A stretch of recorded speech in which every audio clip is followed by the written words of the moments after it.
I can do a lot in the kitchen, but boiling eggs is one of my biggest struggles. I took an afternoon and decided to teach myself with 2 very popular ways to cook boiled eggs. I'm going for a soft boil, so it's not a hard boil, it's got to be a little bit runny.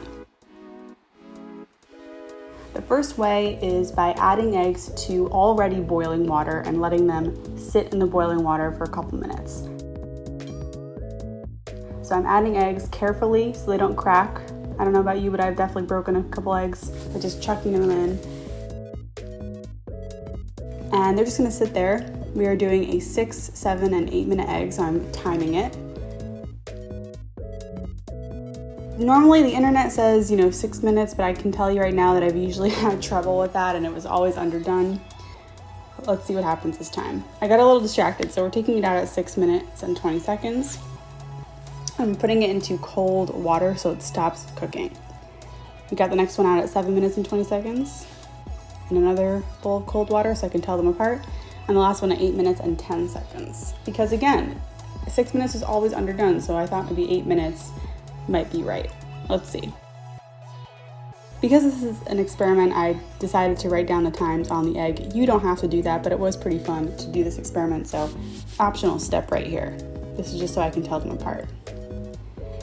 They're just gonna chill in cool water while we do the second batch of eggs. So the other popular way to make boiled eggs is by adding eggs to cold water and bringing them to boil, then turning the heat off so the eggs just sit in the hot water for a couple minutes. I'm gonna tell you the truth, I don't like this way. There's too many steps and it didn't work for me very well, especially in the past, but we'll see. So I'm taking the eggs out after 3 minutes. As you can see, it cracked a little bit. I don't know why. It ended up not being a big deal though. We're doing a 3 minute, 4 minute, and 5 minute egg here. And they're going right into cold water so they don't stop cooking. If you don't put it in cold water, it'll continue to cook, so it's really important to do that. Again, I'm writing the times on them. You don't have to do this, but it was fun to do.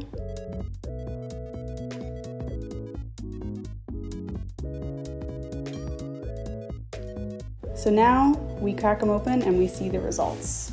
And let me tell you, I am not a fan of peeling eggs. I cannot believe that we don't have a better way to do this already, but the best way I found during this experiment was tapping the knife around the sides like this and then getting the top and bottom pieces off.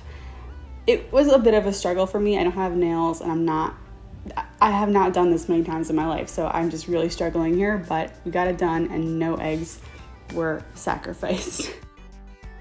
Usually it's a whole mess, but these actually came out pretty good. I guess it requires a lot of patience. All right, so now the moment of truth. I'm gonna cut into each one. I recommend not doing this on your palm. I actually moved to a cutting board to cut these eggs open with a sharp knife, and that ended up being better. The 6 minute, 20-second egg was definitely the best for me. That was what I was going for, but the eggs that sat in for longer definitely weren't bad either. I learned a lot during this experiment. I feel a lot more confident, and I hope that you took away something useful too. Happy egg eating.